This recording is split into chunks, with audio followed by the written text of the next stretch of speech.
Assalamualaikum warahmatullahi wabarakatuh, teman-teman semuanya. Kembali lagi dengan saya Ali Mustikasari.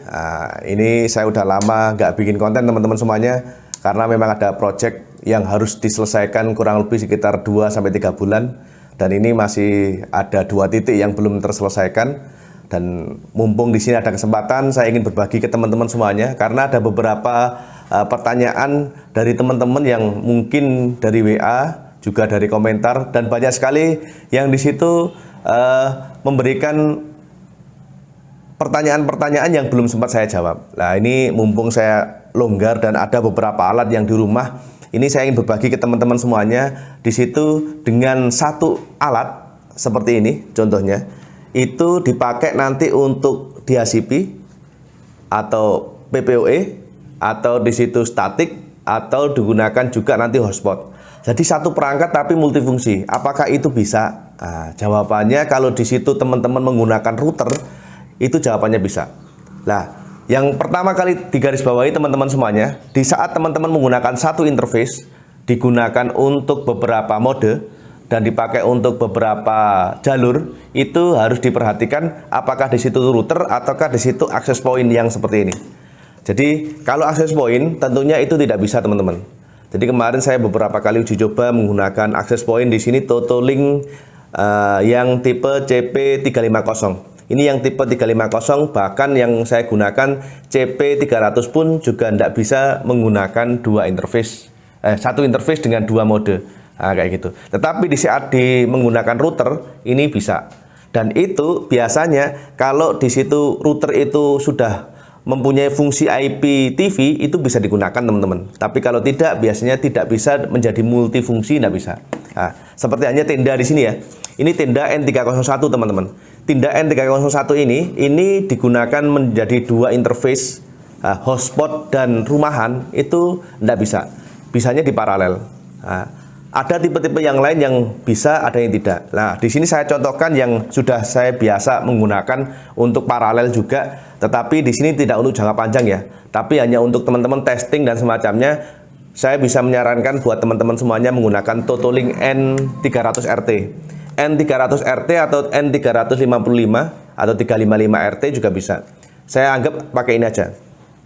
Jadi TotoLink ini yang tipenya N300RT ini satu bisa berdiri sendiri, satu ya. Jadi dia bisa berfungsi sebagai DHCP, sebagai rumahan juga bisa. Nah, di sini juga dia juga bisa berfungsi sebagai access point juga, menyebarkan sebagai access point juga bisa.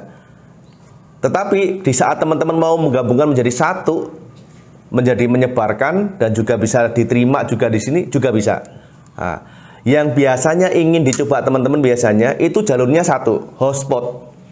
Jalur hotspot itu apakah bisa dimasukkan di sini terus nanti di paralel juga? Bisa, teman-teman.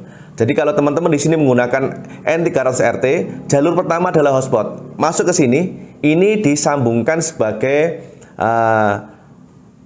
PPoE rumahan atau klien rumahan. Hotspot 1 dicolokkan di sini, disambungkan di sini dengan rumahan. Artinya di sini fungsi di sini adalah sebagai PPoE. Tapi jalur yang lainnya, teman-teman semuanya, di sini ada 4 port LAN, itu bisa dibagi-bagi. 1 untuk rumahan DHCP, 2 di sini juga bisa tanpa PPoE, itu menjadi jalur statik pun juga bisa. Jadi nanti dibinding dari hotspotnya dimasukkan jalur ini. Dan nanti di sini akan berfungsi DHCP, teman-teman. Nah, insya Allah di lain kesempatan akan saya optimalkan fungsi dari N300RT ini. Karena kemarin saya bikin tutorial yang lain tuh hanya 2 jalur saja. Mungkin ya 3 jalur. 1 untuk estafet, 2 untuk PPoE, 3 untuk hotspot. Nah, nanti kita akan uji coba ini lebih banyak lagi fitur-fitur yang bisa kita okrek dari TotoLink N300RT ya. Nah, selanjutnya teman-teman semuanya, dari jalurnya itu hotspot untuk klien rumahan, terus habis itu di sini fungsikan sebagai switch hub. Switch hub di sini untuk memparalel untuk klien selanjutnya itu juga bisa. Artinya di sini satu alat ini sebagai klien rumahan, yang 2 di situ menyebarkan rumahan ini sendiri. 2. Yang ketiga teman-teman semuanya ini sebagai hotspot. Nanti SSID-nya ada bisa sampai 5, teman-teman. Satu untuk hotspotan, dua untuk rumahan, tiga nanti juga bisa menyebarkan hotspot rumahan untuk wifi rumahan ini sendiri. Jadi artinya dalam rumah itu ada dua wifi, biasanya untuk tamu, bisa juga untuk rumah sendiri. Yang kedua, di sini wifi ini yang ada wireless yang muncul dari sini itu kan ada 5. Jadi yang 3 nanti hotspotan, misalnya Masalinet 1, 2, 3 bisa di sini. Nah, atau di situ teman-teman ditambahkan lagi di sini untuk port yang 3. Nah, 3 port yang lain itu untuk use switch hub atau di situ untuk memparalel dengan alat yang lain. Misalnya di sini saya menggunakan Totolink sebagai access point adalah Totolink CP350. Ini bisa dicolokkan di sini sebagai switch hubnya. Dan ini modenya mode dari access point dari internetnya untuk hotspotkan. Nah, dan satu lagi nanti diparalel lagi ke klien yang lanjutnya. Jadi itu bisa menggunakan satu alat seperti ini. Tetapi teman-teman semuanya, setelah beberapa kali saya uji coba di rumah klien, ada yang bertahan 1 bulan, 2 bulan, terlama itu dia sekitar 3-4 bulan, ternyata sudah nggak kuat teman-teman. Nah, kelemahannya di saat satu interface di sini digunakan beberapa mode teman-teman semuanya, digabungkan jadi satu, itu permasalahannya adalah alatnya itu nggak mampu. Di saat di sini CPU-nya udah di atas 50%, CPU load-nya itu udah 50%, biasanya itu hang. Atau biasanya teman-teman internetnya itu bengong, IP-nya kadang nggak detect.